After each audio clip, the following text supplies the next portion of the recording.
Cool. All right, Mike. Welcome to my show. Yeah, Welcome to right. Beyond the Heavy, man. Yeah, Long time no see. yeah. I'm a little Now more laid back today than yesterday. I could tell. I could tell. I Yeah, see yeah. it. I'm being a lazy piece of shit. That's awesome. Shit. We gotta have those days, man. We gotta have those days. That's what's up. That's what's Well, up. I gotta go into work after I talk to you. Oh shit. So he's got to rest up. We gotta. Yeah, yeah. Yeah. So Mike, I mean, talk to me, brother. The band Infernal Tyrant, man, love it. I heard the summer EP. I didn't get to hear what's it called, the spring one, but I heard winter. But Yeah. I heard, yeah. Marked for Death. Loved it, man. Pretty much anything that you guys have from the first song all the way down to the fifth, I pretty much heard it. But the first one on Valkyrie's Rings, thrashy as all hell, dude. Right. Thrash. I mean, like, damn.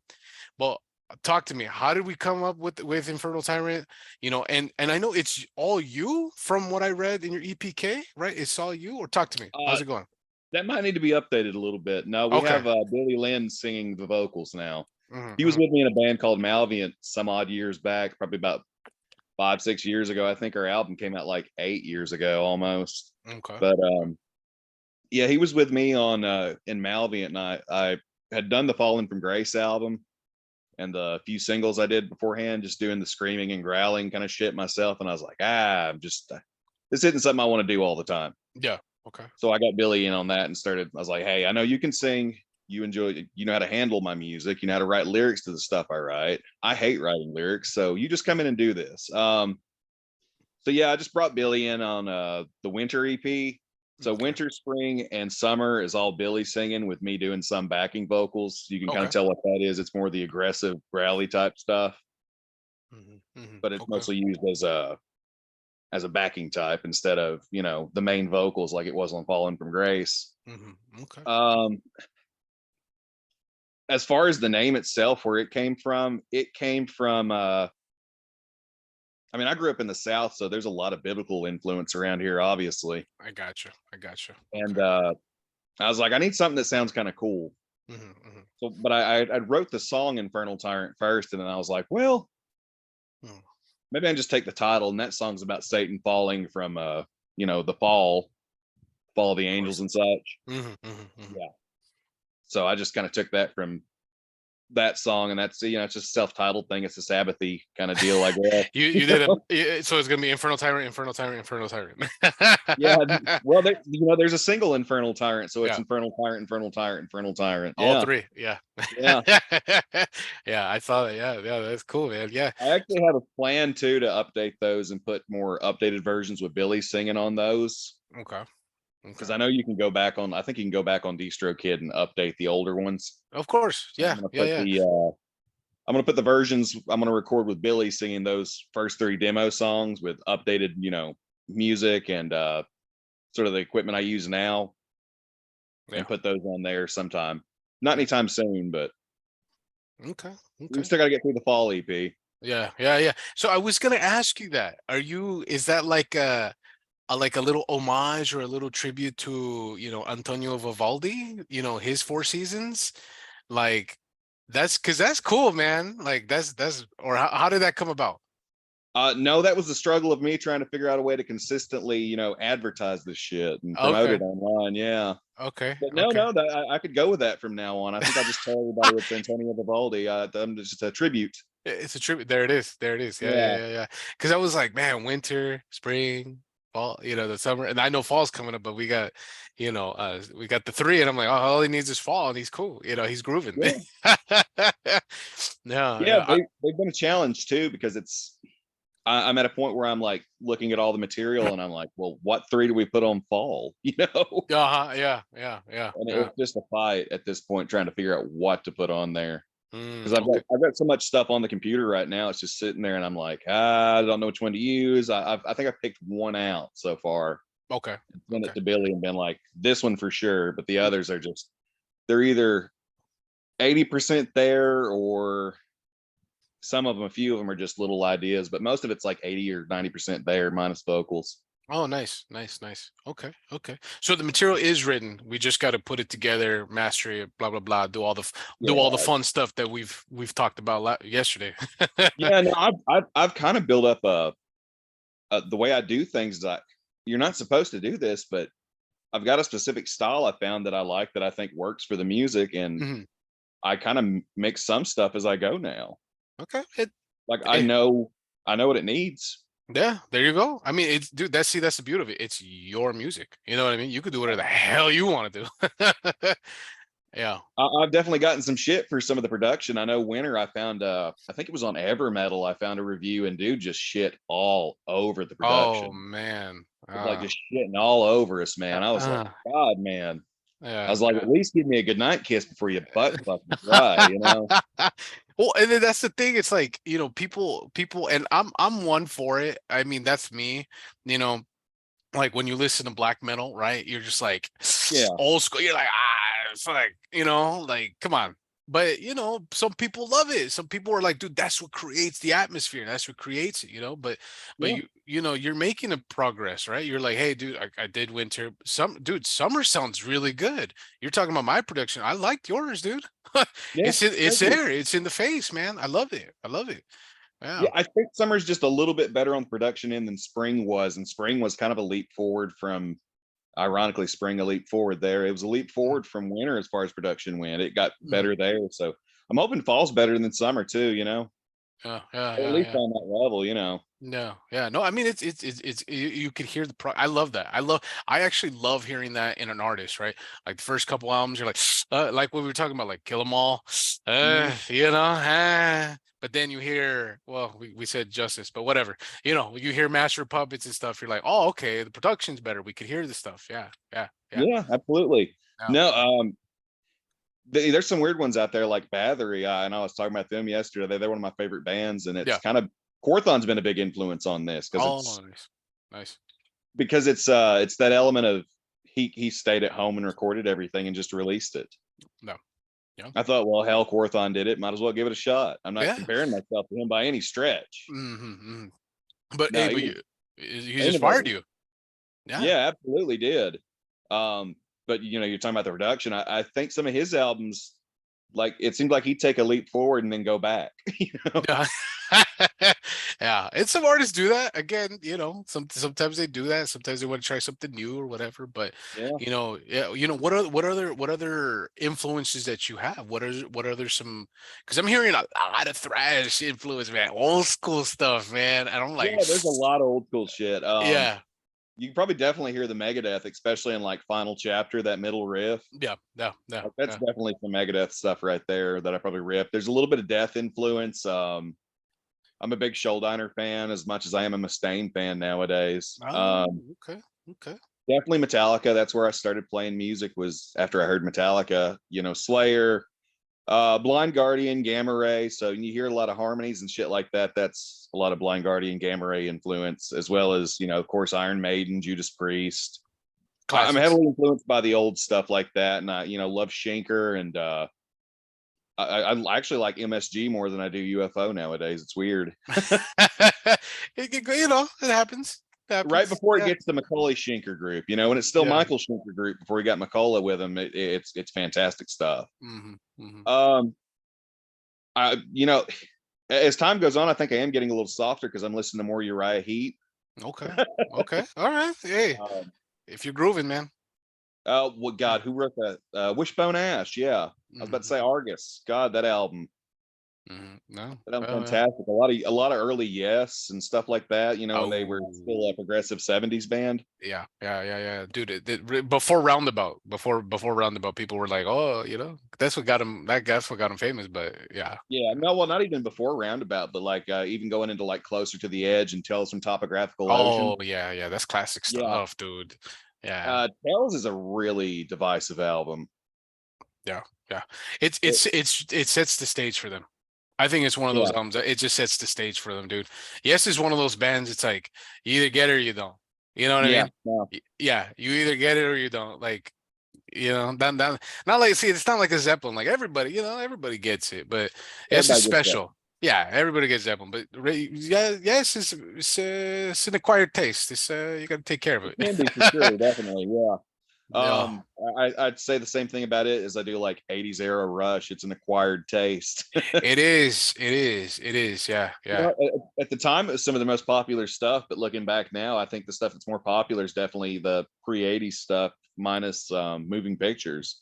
yeah, yeah, yeah. Well, You know, and then that's the wait, stuff they remembered for.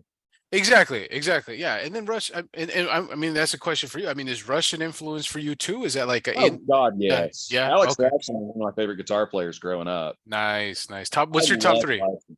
What's your top Top three? three, shit. I can't give you a top three, man. I'd probably give you like a top 10, maybe. All right, If I was I'll just do top picking 10. guys, if I was picking guys like maybe top five from growing up, it would probably been Alex Lifeson, Dave Mustaine, Kirk Hammett, um, Joe Satriani, and John Denaeus from Shadows Fall. Oh, nice, nice, nice, nice. Yeah, and I think as I've gotten older, I've gotten more and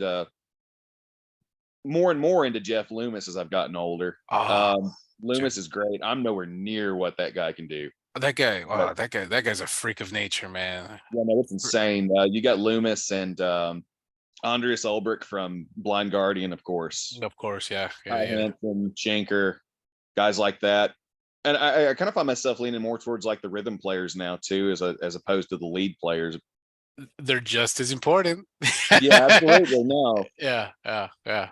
I find myself leaning more towards the guys that wrote the riffs and stuff. Like I lean more towards Hanneman than I did King back in the day. You know, Uh-huh, uh-huh. Yeah, the yeah, King yeah, was yeah. the poster child. So Of course, of course. You know, I yeah, mean, you know, he had the crazy looking, warlocks and BC Riches, and then Hanneman was just always with the ESP right there, just yep. constant, just kind of right there, so Got his head shaved, got the tattoos. yeah, yeah, I he's remember more when out there.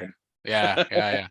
yeah. But I mean, and some people argue that Hanneman is the better songwriter, and I'm like, Absolutely. and I'm like, I kind of agree with that. I kind of agree with that. Yeah, yeah. Hanneman was, it sucks that he's gone, man. And Slayer, Yeah. threw in the towel and stuff, but it still lives with us.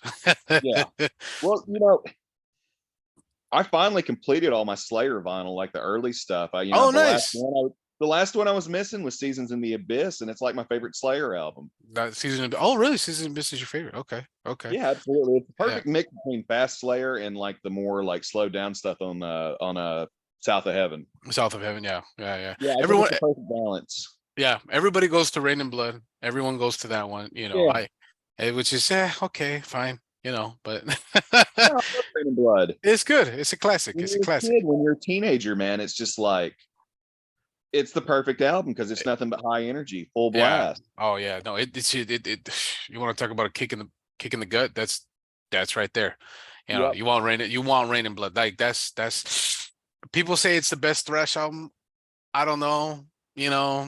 It's up there. It's up there. It's up there. It's up I there. mean, that's But debatable, man. I've heard Forbidden Evil by Forbidden. That's pretty damn close. oh yeah, that's a good one It's a really too. good album. People just don't appreciate it.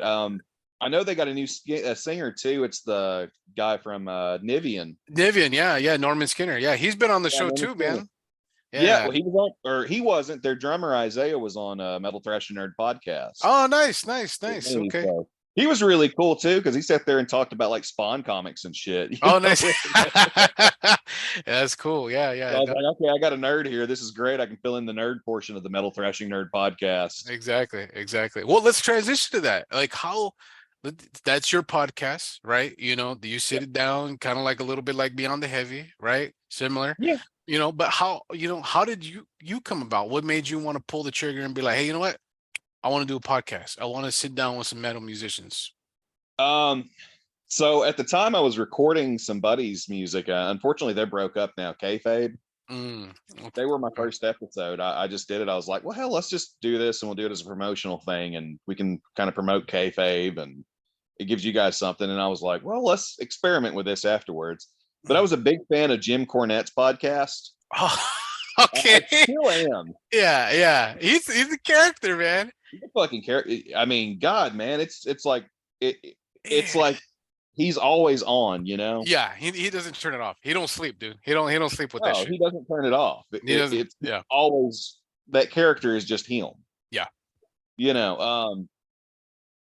But I was a big fan of his. because I'm so big into the wrestling history stuff there, Of and he course. would talk so much about like he talked about like the 40s, the 50s, the 60s, and stuff like that. And I was like, shit, I'm learning stuff here, you know. Exactly. Yeah. Yeah. And I got real big into him, and I was like, well, he talks about a lot of random stuff too. Like I've heard him talk about comics, I've heard him talk about music. I was like, well, why don't I just do a podcast where I can talk about all the stuff that I like? Yeah. And Yeah. that's sort of what it was. Like the first episode with Kayfabe, we sat down and we did a commentary after we talked about kayfabe and stuff like that. We did a commentary where we talked about Ric Flair's last match from WrestleMania 24. Okay. So we all Okay. sat down and talked about that and just kind of went through that. And I was like, okay, well, let's try something different. And then I think my next episode it's called Journey into Fantasy. And I went to my local comic shop and we just sat down and talked about comic history and the Hell history of the yeah. sport.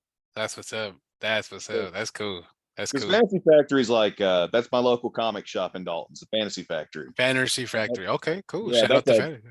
that's a Yeah. Dalton landmark to me, and it looks like an old fashioned like 70s 80s comic shop. Oh, nice. You know, Okay. they've got like the long boxes on the tables and stuff like that. They don't look like the modern ones. Yeah, and that's cool, man. Because we have something over here in California called Frankincense, and that's kind of the same thing. It's just like a nerd swap meet. You know, they have them in Yeah. the boxes. You know, you could look, you could pull it out, you could touch it. You know, that's cool, man, and it's a landmark. You know, hey, but I do want to hear real quick.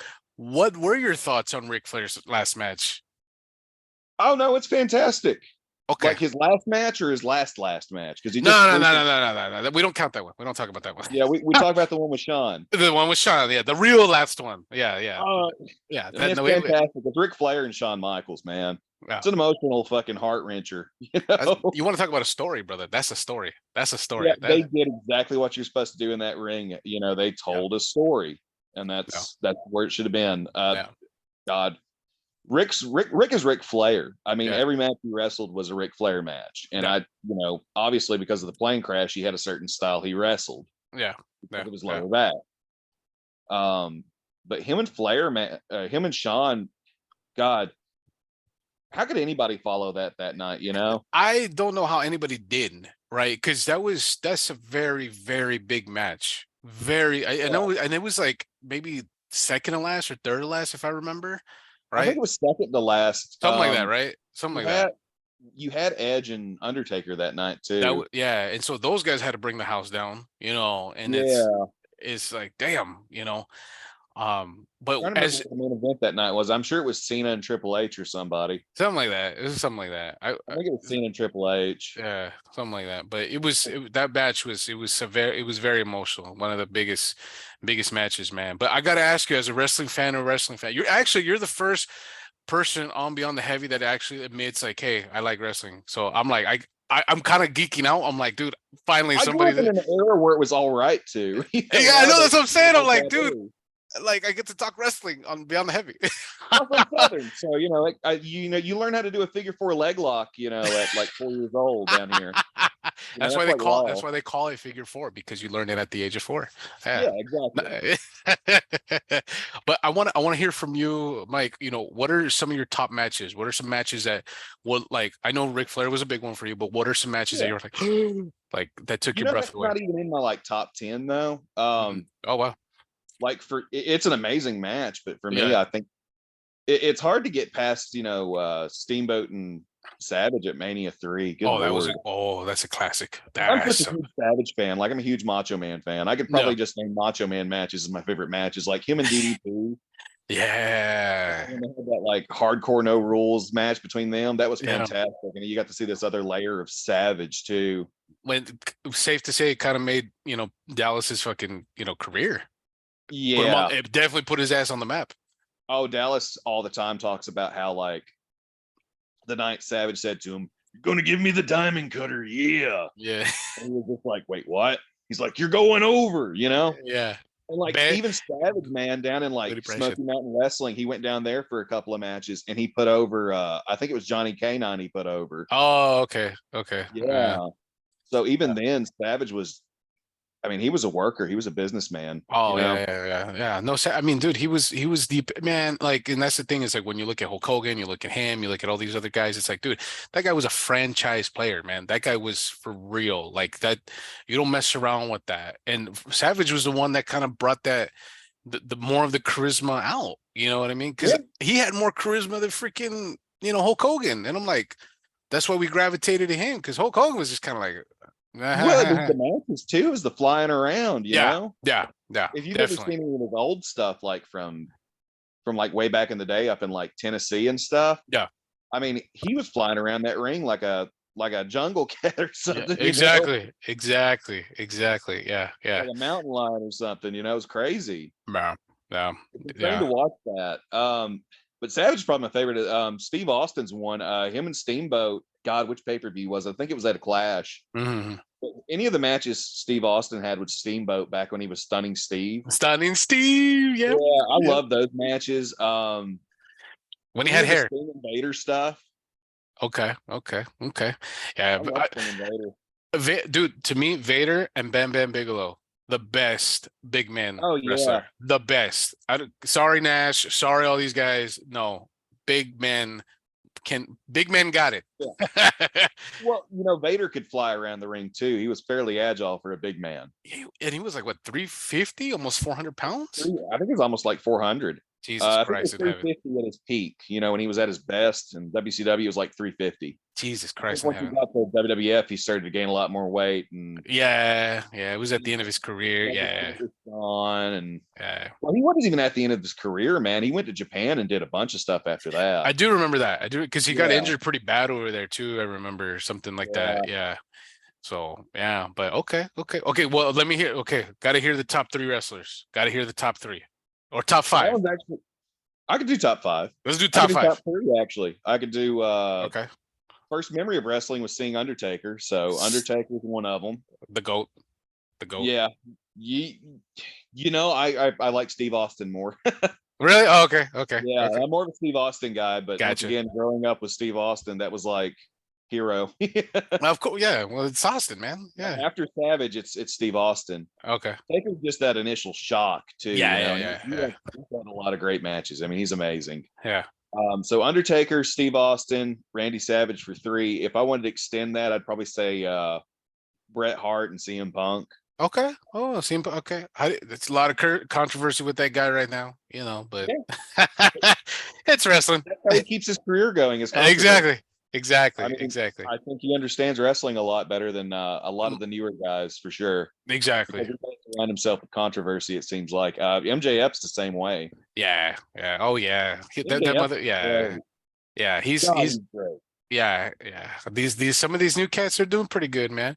But I gotta ask you from wrestling fan to wrestling fan, and we'll transition into something else. But I gotta ask you, one of the biggest things that's happened in wrestling is we get dream matches sometimes. WWE will kind of throw one out there, whatever. So one of the things that we would see on chats, videos, YouTube, whatever, is this culmination of Sting versus The Undertaker. And one to me, the biggest travesty that WWE has ever done is not give us that match. Yes, I know they're older. Yes, I know. Yeah. I got that. I'm not taking that away. I know they both can't move the way they used to. But this story, I think this could have been a phenomenal, better than probably like the Bloodline stuff that we're seeing right now. What are your thoughts on that? What do you think of when you hear those two having a match together? Hey everybody, jumping in real quick just to let you know about today's sponsor, Metal and Iron. Are you a gym goer? Do you like listening to metal? Do you like lifting heavy? Well, Metal and Iron's got you covered with shirts and designs that are there to let people know that you're about the heavy lifestyle. None of this Gymshark shit, none of this Adidas, Nikes, nah, you're there to lift the heavy shit. So check it out. Use the code BEYONDHEAVY for 15% off and let them know Mayhem sent you. Well, it's not surprising WWE didn't do it because they also didn't pull the trigger on Flair and Hogan back in the early 90s. That's true. That's for damn sure. It's never surprising WWE doesn't do something the fans really want. Yeah. I think it had to have come down to Vince's ego being like, we're just going to bury him with Triple H. If the thing with Seth hadn't happened, you might have seen the next year Sting versus Taker. Yeah. Yeah. But I think that next year it was Taker and Roman, wasn't it? It was Taker and Roman. Yeah. Yeah. Because he Yeah, was doing the so feud with Seth Rollins, and then he got injured. And then yeah, you may not have been able to do it anyway. So I mean, because it was Taker and Roman anyway. I think that Taker was probably about to put over Roman, make him a yeah, big deal. yeah, yeah. I think it's crazy. Everybody's calling the Bloodline story the greatest story ever told. It's pretty good, man. It's up Good. there. I'm It's not saying so it's good. bad. It's so good. I I mean, think the Jay thing was jumping the shark this past SummerSlam, though. yeah. Oh, dude, I was watching it. I was here. With my buddies. We were watching it. We're like, like, I would we have were, just been fine if Roman had a one clean. yeah, that too. Like, But I mean, he's, honestly, yeah. But I mean, even though I understand, but I mean, he had solo interfering. yeah, yeah. So, But it was a great match. Though. I mean, Jay could do it, man. Jay could do it. He could do it. He's I main think event Jay and Jimmy are leaning towards working against each other at Mania this at year or Mania. something. Yeah, that's definitely gonna happen. That's gonna happen, man. But I want to let's transition. Kind of like let's try to bring the two together and like, hey, I'm noticing, and have you noticed that there's more metal in wrestling? Oh God, Rene Ripley. Yeah, you know what I mean? And like as a fan, I'm loving that. Like what's your perception on that? What do you think? Do you think there's going to be more? Yeah, I think so. It's always kind of been there. I mean, hasn't it? I mean, you listen to like Steve Austin's theme song, Bret Hart's theme music, Ultimate Warrior. Yeah. You listen to their theme songs, the metal's there, especially in the late like 90s, early 2000s with the new metal thing. Yeah. It was all over the place back then. We had Undertaker coming out the Limp Bizkit, Kid Rock was showing up back before he was a lunatic. Yeah. Yeah. Back before he was angry at beer cans. Yeah. I mean, and that's what's so cool is that our music is being appreciated by a different media. You know what I mean? Like a different, because I feel like metal and wrestling are like they're meant for each other. You know what I mean? Like, yeah. You've got Triple H in there now too, and he's such a big Motorhead fan, and you always see the Metallica and stuff like that playing during like Taker's last ride match or whatever with AJ Styles. Yeah. That was with a newer Metallica song. Oh yeah, they did For Whom the Bell Tolls. Yeah, that was I thought it was Moth into Flame. Oh, was it? Oh, yeah. I just remember the bell. I remember just like, oh, lowering the cage during the Triple H and Undertaker match, the end of an era match when they're lowering the Hell in a Cell. Memory Remains is playing. Oh, is that what's playing? Oh wow, okay. Yeah, that's playing through that. So okay, yeah. You can see a lot of that stuff. Yeah. How it'd be cool to have maybe Infernal Tyrant, maybe like in a theme song or something, man. Like, like maybe a pay-per-view or something. I think our music's a little too fast. Somebody'd have to go running through the ring like Warrior. Yeah. We got into that was Cena running to the ring and sliding in, but even then he's like, "Whoa, slow down." yeah, exactly. Okay, yeah. The way they do ramps at pay-per-views, man. I mean, could you imagine how blown up Warrior would be now? Oh yeah, dude. He'd be on like so many freaking Monsters and Red Bulls and stuff, dude. It's not even. You don't even know, dude. Yeah. That man, he'd be blown up by the time he got to the ring just on the regular run. Exactly. Yeah. So okay. So I mean, kind of coming back to the Infernal Tyrant stuff, man. I want to talk about like, you're saying that you're writing your writing process is a little bit unorthodox, right? Like a little bit different, a little bit how like, hey, I'm gonna write as I go. You know what I mean? But what kind of puts into play, man? What inspires you to write? What is some of the things that kind of bring it into you that you're like, hey, I want to write something today or put this together?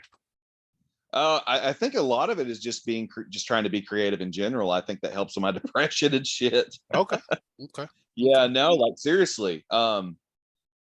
Writing for me is a cathartic release, I guess you'd say. It helps with depression, things that are going on in life. But as far as like inspiring and things like that, it's just years of playing guitar, and I've learned so much over the years playing different types of music and things like that. It could be anything. Anything could inspire me that day. I'm gonna pick up a delay pedal and screw around with it. Like there's Collision Reality. There's part of it that I put in there simply because I was like, well, I'm gonna mess with my delay pedal today. And I just came up with a part, and I was like, well, let's slow it down a little or speed it up, whichever it was at the time. And I put it in there, and I was like, oh well, this fits. It could be anything. I seem to write kind of a stream of conscious kind of way. Oh, okay. Okay. I So kind of let kind things of happen as they go because they're more natural that way. And you want to try and be as natural as possible, especially when you're using like programming drums and things like that. You want everything else yes. as natural as possible. Yeah, yeah. And I was listening to your drums, man. They do sound good, man. They sound good. I love it. I love it. It's right there with the guitars, dude. And what I like it. It's very thrashy, but it's very tight. And Yeah, I don't say that about a lot of bands, man. I'm gonna be real with you. It sounds very right where it needs to be. Right where it needs to be. Because there's some other bands that are kind of, the guitar is a little too fast, or like, I mean, they're on tempo, but it doesn't sound tight. they haven't. Yeah, I think a lot of times too, it might be just the recording process, little things people don't know, like you don't take into consideration like latency between your interface and your computer. Of course. Those are things you have to take into consideration. And sometimes, even as hard as you try, you might have to go in and scoot the track back like, 0.1 or 0.2 or something. I know you gotta be like this, right in front, right, like You right have in to front of play it. producer, you really Yeah. do. It's really hard with this music too, because you're not supposed to do this the way I do it. You're Hmm. not supposed to write, record, and mix and master your own stuff. Hmm. Hmm. So it's a very different process learning to do this and being as objective as possible. Yeah, yeah.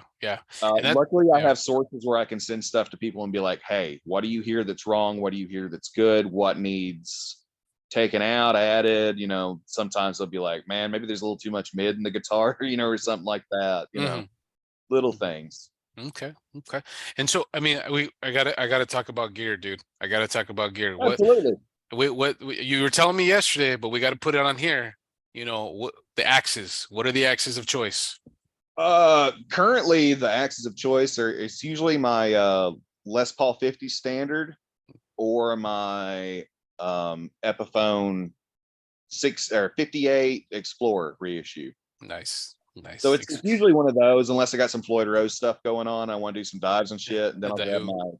Yeah. I'll grab my Jackson Dinky or my Charvel. I've got loaded with some DiMarzio pickups, and Nice. all that nowadays is ran through a PV 5150, or not a PV 5150. It's an EVH 5150. Okay. Okay. It's one of the Okay. newer ones. It's the white one. The high gain stuff. Yeah, of course. Yeah. The super high gain stuff. Yeah. So surprisingly enough, there's a video out the guy from 60 Cycle Hum on YouTube. He's fantastic. He does pedal reviews and shit like that. Okay. Okay. But he took the new 5150 Iconic, which is what I use, Mhm. and he was like, "This thing's actually a clean machine." The Mhm. cleans on that 5150 Iconic are beautiful. Okay. I just Okay. don't Okay. I don't use them hardly, Mm, okay. but Okay. they're beautiful. No. It's an No. amazing amp. Surprisingly, the only thing you might have issue with is the speaker for some people, because depending on the guitar you play, it is a little fizzy at Yeah. times. Yeah. But Yeah. if you're using the Explorer, which is a super dark sounding guitar, Hmm. you can't hear any of that high end fizz with an Explorer. Are you having active pickups on that, or you got passive pickups on those? Passive. I've always Okay. been a Perfect. passive player. I've Yeah. played with Gotcha. stuff with actives, but I'm more of a passive guy. Yeah. Yeah. Because recording on I tried doing a recording with one of my buddies who had active pickups. God damn, dude, that was a learning curve for sure, man. It's just those are hot pickups right there. Yeah, absolutely.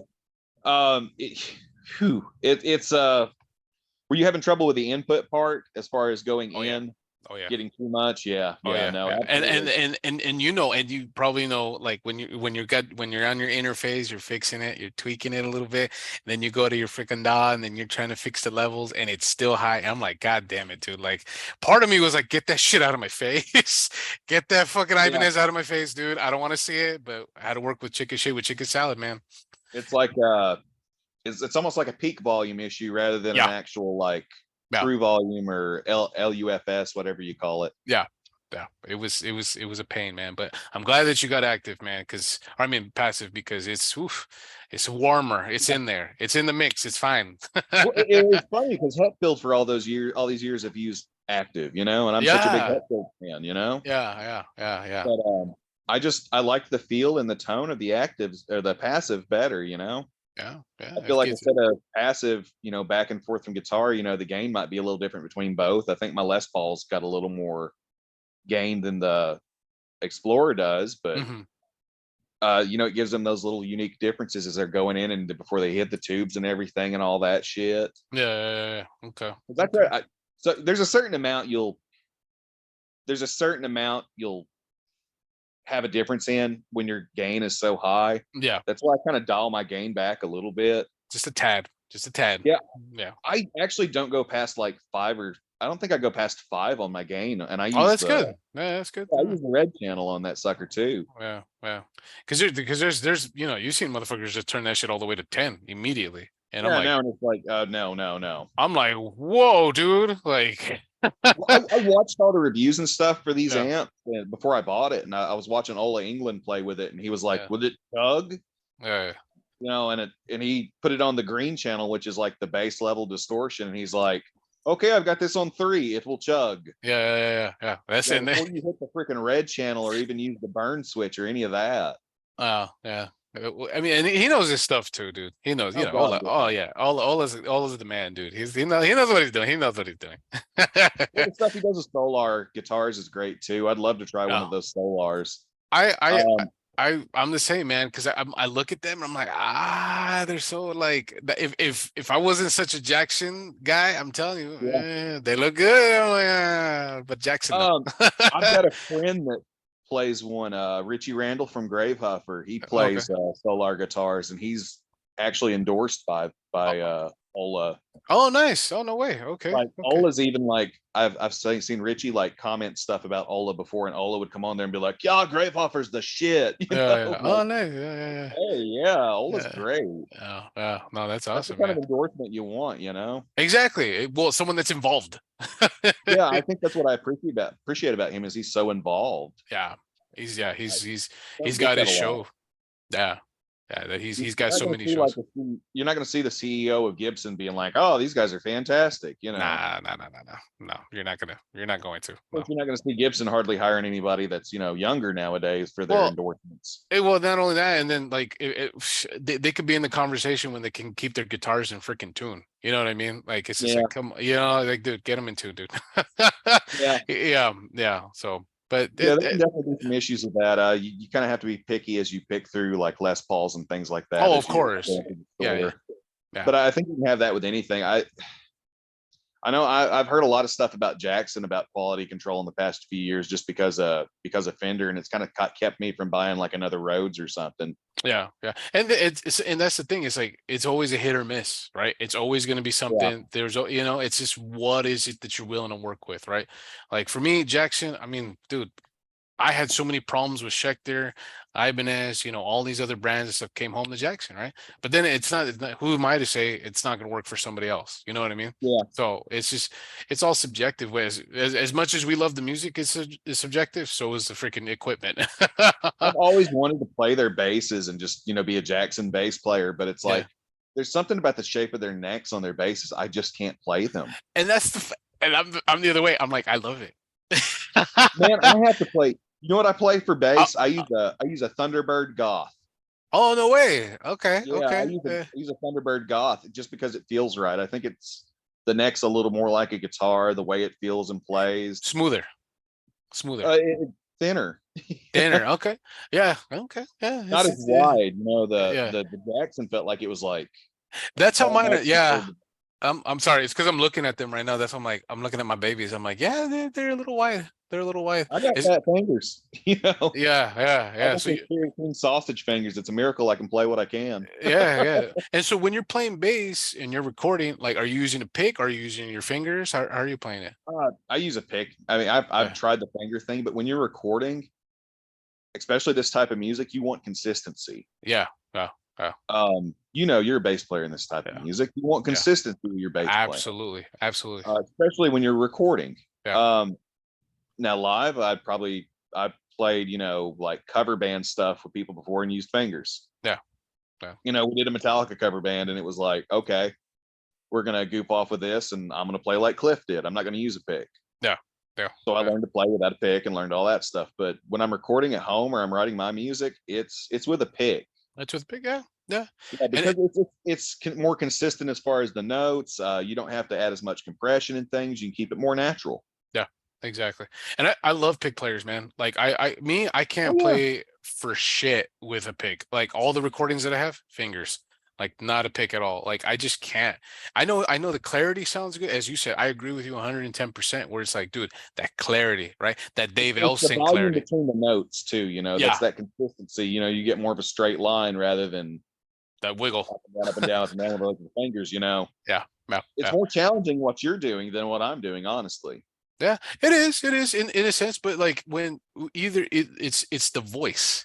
You know what I mean? It's the Yeah. sound. It's the sound, like how you want to project it. Like you got that aggression, that.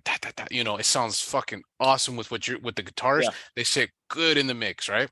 But like with me, I'm like, okay, this is how I want it to sound. That Yeah. Geezer Butler, Steve Harris sound. Like there it Yeah, like is. the later Geezer sound, because like his early stuff, man, he was still playing with a pick. He was, yeah, yeah, Yeah. yeah, yeah. He Go was, back yeah. and Geezer's like the prime example for both styles. I appreciate you saying that. Thank you. Thank Yeah, you. Geezer's absolutely one of my Harping favorite bass players too. Like Yeah, it's man. Film Cliff, Getty, people like that. Yeah. Tom Ripper from Sodom. Sodom. Yeah. I love him. That's And one of my he favorite and bass he players. picks weird too. He's like it's weird. Like have you Yeah, seen him? Yeah, he does it watch him weird. do it. It's odd. But I Yeah. mean, when you try to learn his stuff and then you try to play it like that, you're like, okay, it makes sense why you're doing it like this. Yeah. Yeah. Yeah. He's That was some he's of the first stuff I learned on bass was like Nuclear Winter and shit like that. yeah, Like it's Eagle cool. and, It's some heavy shit on bass, dude. I mean, it's great stuff, man. Like he's Yeah. opening with big bass power chords and stuff like Phil Lynott from Thin Lizzy, Thin Lizzy, dude. Oh, he's another underrated player too, dude. They don't Schmear Fink. Yeah. Yeah, man. Yeah. Production. I don't know, what'd Not you say? many people talk about Schmear Fink. You were cutting out a bit. Oh, Schmidt. Oh, okay. Yeah, yeah, yeah, yeah. Yeah, Yeah. Destruction, yeah. From Not many Destruction, people yeah. talk about him. No, no, no. And and his Dean, oh my God, man. Oh, they're awesome. Man. I look at I his hope Dean, they I'm like, get them made without them getting sued. yeah. I know, right? Yeah. That's No, the problem, man. he's good too, man. There a lot of pick Oh, players, man. fantastic. But it's funny because going back to Geezer, they actually he plays fingers and pick in Iron Man, right? Like people forget that. Like he plays it Yeah. with in the beginning with the fingers, and then when he gets that chugga chugga part with Bill on the hi-hat, he's Yeah. doing a pick. He grabs one and he's like, he's knocking it out. So a lot of people are like, Yeah. yeah, I was trying to play that with my fingers when I first started, but I was like, fuck, how does he do that? And then, there it is. I just got lazy and started using the back end of my single finger, Yeah, I do the yeah. If I have to use a pick, that's what I do. Yeah, I just It's so much easier. Like when we were playing like the Metallica cover stuff way back when for like Halloween shows and shit like that. It was Yeah. like, I'm just gonna play the Cliff shit like this and just rotate it like that because it's like you're trying to play fucking Whiplash doing this. yeah. I'm not Billy Sheehan. Well, Billy Sheehan and freaking Alex Webster, those guys, those monsters. I call those guys grinders because they're just crazy, man. They've got a rhythm, and Billy Sheehan counts it like 1, 2, 3, 4, 1, 2, 3, 4, 1, 2, 3, 4. Yeah. And he Yeah. holds them in those patterns like that.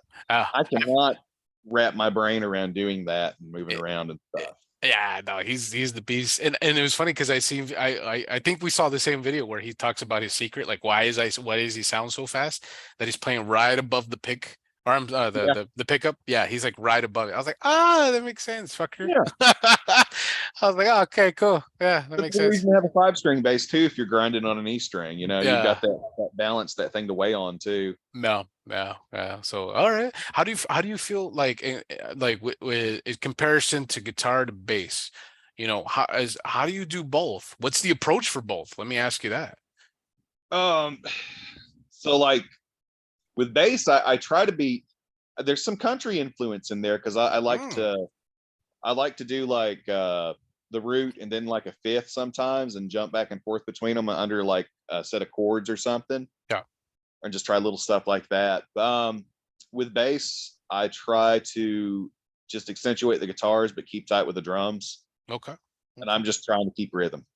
Okay. I'm just trying to hold steady and hold the rhythm with the bass. And I've actually had friends be like, "So why are you not hitting the first note harder?" You're supposed to hit the first note harder. And it's like, have you ever tried playing a bass and playing at like 200 BPM and hitting the first note harder and hitting everything up consistently? Yeah. Even when you do that, there's a little bit, once you start adding compression to the mix and things like that, it's hard to keep that. Yeah, it is. It's the bass. Yeah, it's a different instrument, man. It's a different animal. So that's why I want to ask you, because it's kudos to you for doing both, man, because it's two different approaches, two different things that you got to do. Yeah, you definitely have to treat it with a different respect. Yeah. Guitar, I'm lucky. I've been playing since I was 12 years old, and I'm 36 now, so I'm working on 25 years of that. Damn. But there we go. That's a long haul. No shit. Yeah. There you go. Long haul, not making a dime. Yeah. Right. Right here too. Yeah. No, I think that's all of us, man. What's up, everybody? Want to jump in really quick to tell about one of my favorite brands and my brothers over at Heavy Defender Merch. Heavy Defender Merch products are a must-have for any heavy metal fan. Their banners, pins, and apparel is made from high-quality materials that features bold, eye-catching designs that are truly to capture the essence of the metal lifestyle. The shirts are comfortable and durable as hell, man. The hoodies are perfect for when you're leaving the whiskey and it's fucking 2 o'clock in the morning, it's cold as shit. Heavy Defenders offers a great selection of products for any metalhead looking to represent their passion in freaking style. With unique designs and quality material, hey, check out HDM.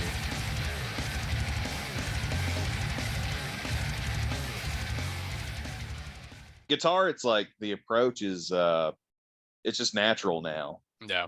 Bass, I've tried to play a little different from the guitar, and I still try to play very different from the guitar when I play the bass.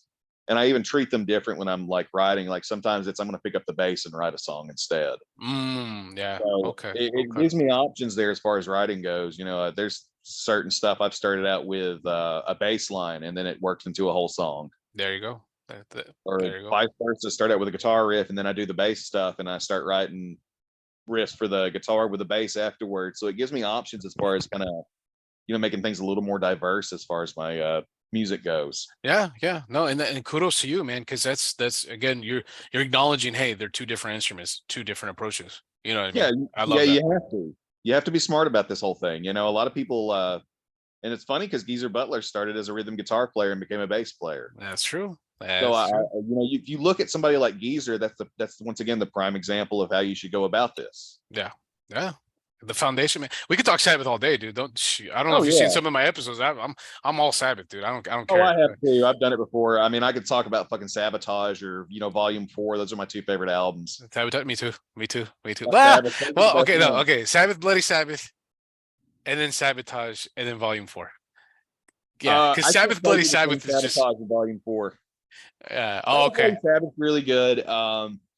There's some moments on there that don't quite hit me as hard as like Sabotage or Volume 4. Is it because it's different? Those albums are almost different flavors too. It is. Thank you. God, somebody notices it. Like those albums, and it's just we could talk Sabbath. I'm telling you, dude, I could do a whole fucking day presentation on these motherfuckers. Like, don't even get me started. Oh, yeah. the goat, those are the real goats. Those are the kings, the gods. Those are the ones, the alpha and the omega, man. But dude, yeah. Sabbath is the one.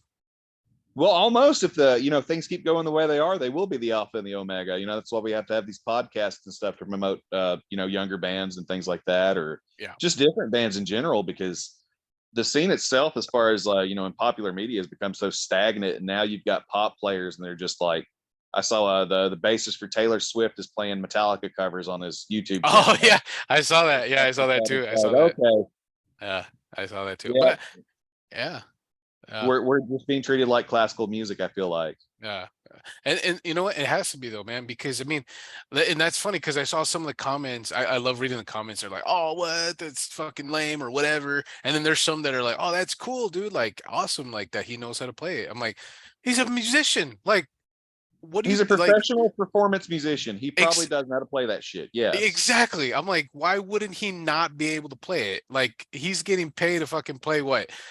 Easy 120 BPM. And I'm like, dude, I think he's gonna want to play some Metallica. That's fine. Yeah, I mean, every musician themselves wants to challenge themselves and do different things. Yeah. I feel like if you're worth your salt as a musician, you do. Yeah, exactly. You got to push the boundaries with yourself, man. You got to. Yeah. So I'm excited, kind of transitioning back into you, man. I'm excited for fall, dude. I'm excited to hear. I want to hear some, the new stuff, updated production, and Yeah. see what goes from there, man. But Yeah, we'll see how it goes.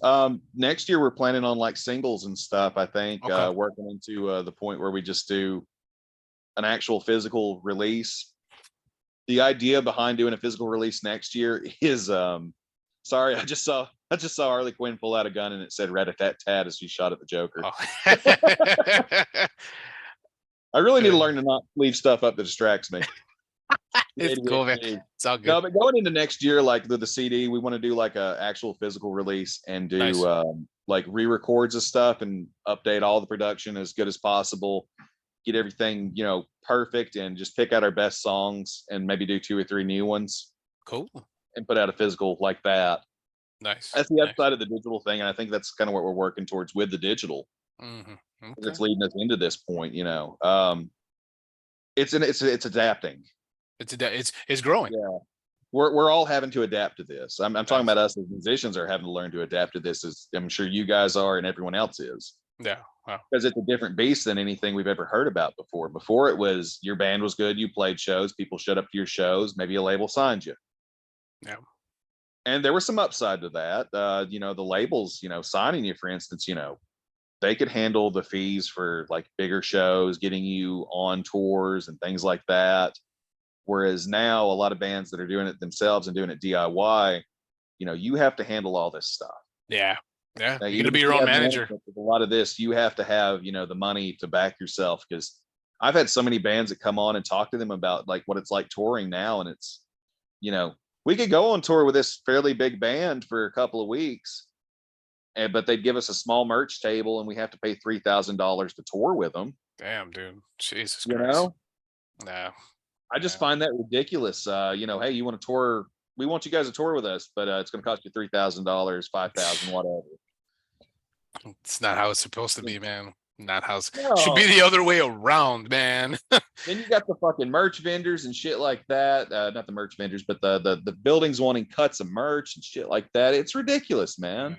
The pay to play bullshit too, man. I was there for that era. No, man, it's too much now, man. It's like it's almost discouraging for some people. You know what I mean? It's almost like why the fuck even do it? You know what I mean? But got to still wave that flag. Still got to support each other, man. That's a reason for me not to tour, is all this shit I hear these bands talk about, and I'm just like, yeah, I'll just stick at the house. Yeah, stay here with my family. I'm cool. I'll stick around with the family, hang out with a kid, go do stuff. Go to Dave and Buster's or some shit, have a beer and play some games. Get some wings or something. It's all good. That's what we did last weekend, except he was gone, and I think this weekend I told him if he was good at school, we're taking him to Dave and Buster's. Oh, there you go. I've still got like almost like 3,000, points on the card, tickets, whatever. So I was like, I'll let him spend them. Yeah, you're like, let him do his thing. Let him go. Let the kid have fun. Yeah. Yeah, I got to have a couple of Sam Adams and play Halo. There you go, man. That's funny. Got to suck at Mario Kart that day. Oh man, like the actual like the big one where you sit in it. Yeah, you sit there with the steering wheel and stuff. I suck at it like that. You give me a GameCube controller, I could probably maul some people. There you go. I mean, yeah, that's funny. Arcade version, and then like the handheld version or the home version. It's like completely different. Like what the fuck? Like yeah, no, it's just like the handling and stuff, and it's like I'm not used to hitting the brake like that. In a toy car, Exactly. That's funny. Maybe a few times on the interstate or something like that when I'm driving, get to a record store for record store day on time. Yeah. That's funny, man. But might get there on time. Yeah. But Mike, brother, I know you got to go to work, man. Let's put a pin on it today, man. I appreciate you for coming on mine, man. Thank you for having me on yours. Absolutely, guys. Next month we'll have a new episode out with Mayhem over here. He'll be on the Metal Thrashing Nerd Podcast. Did you almost say be on the heavy? No, I Oh, couldn't remember the name of my podcast. I hadn't done it in so long. That's what he. That's bad. My wife bought me like a glow up sign over here, and it like changes color like a bar sign, and it says Metal Thrashing Nerd Podcast. Oh, no way! That's so cool, yeah, man. it's like etched and shit. So, oh fuck, that's cool. That's cool. Where I can't quit the thing just because of that. I just can't stop doing it in general. you can't, dude. Never stop, bro. Never stop. There's more bands out there. They need I more know. love. Nah, come on, man. Don't ever Yeah, stop. I think people need to appreciate how frustrating this can be for people like us to do this. You do all the editing and video stuff for your stuff, right? Yeah. Fuck, dude. It's a lot, guys. Okay, from 2 podcasters, it's a lot. It's a lot what we do. I'm laying here like a lazy piece of shit right now. Because he's tired, man. Because he's done the editing, he did the interview, he's posting it. It's a lot, man. I did 3 podcasts yesterday. That's not even the most I've done in a day. There's been days where I'd be like, you know what, we're going to knock out a shit ton, and I did like 7 in one day. Fuck, that's crazy. Yeah, that's hard. That's why Ben won't leave me alone from online metal promo. Ben, you see us? We're trying, man. Yeah. We're trying, dude. Come on. We need a break sometimes, motherfucker. We love great. you. You guys need to check out online metal promo if you need to promote your band. That too, man. Ben, we love you, brother. I know I'm talking shit, but you know I love you. God damn it, dude. Let me do some editing. Fuck. Yeah, right. Shit. I've never gotten a text from him where we weren't talking shit, so he's great. Nah, he's the salt of the earth, brother. He's the salt of the earth. Yeah, he's cool. he He's really cool is. as fuck, dude. He's cool as fuck, man. I'm Really glad I proud ran of what into we him. accomplished this year with Monterey Metal Festival. Yeah, I saw that. I was like, fuck, dude, that's some crazy shit. I'm like, dude, I wish Burning Legion had their shit together, man. We'd fucking be over there, but in due time, so Due time, yeah, you'll get there. we'll get there, brother. No, not me, us. We'll get there, brother. We'll get there. But no, my ass is sitting at the fucking house. No, he doesn't even want to go to the show. He doesn't even want to enjoy it. Shit, man, I'm too busy at the house already. he's like, I would rather stay home, man. Right. No, if you factor in life stuff, and it's like, I got a mower right now, I've got to find a starter for. Oh shit. Oh man. Yeah. Life. Yeah. But where can they find Infernal Tyrant and the Metal Thrashing Podcast, brother? Everywhere. If you stream on any service, you can find our music. There you go. If DistroKid or Buzzsprout puts it out to those services, you can find us. There you go. On all of them. Yeah, I think you can't find Metal Thrashing Nerd Podcast on. I think it's Pandora. You can't get it on, and I would not sign their like contract thing. Oh, really? Yeah, I got to reading the Pandora one, and I was like, nah, fuck these guys. Yeah. Pandora. If you ain't got Spotify or YouTube at this point, or Apple or something, I mean, my God. Yeah. Like, come on now. Everybody's got YouTube. Everybody's got YouTube. Dude, it's free. Like, come on now. Like, you got ads, but it's free, dude. Come on now. Yeah, you get all the Infernal Tyrant stuff on YouTube, and I'll probably be moving all the Metal Thrashing Nerd Podcast stuff isn't on YouTube, but I'm going to move it over there eventually. Nice. And I know you're on Spotify with me, so I'm a Spotify exclusive. I know you're on Spotify, so hey, once they're done with Metal Thrashing Podcast, they can come over Beyond the Heavy, or vice versa. Yeah, absolutely. Yeah, man. So, all right, Mike. Nice talking to you, brother. Thanks for having me, Matt. Appreciate you, brother. Let me go ahead.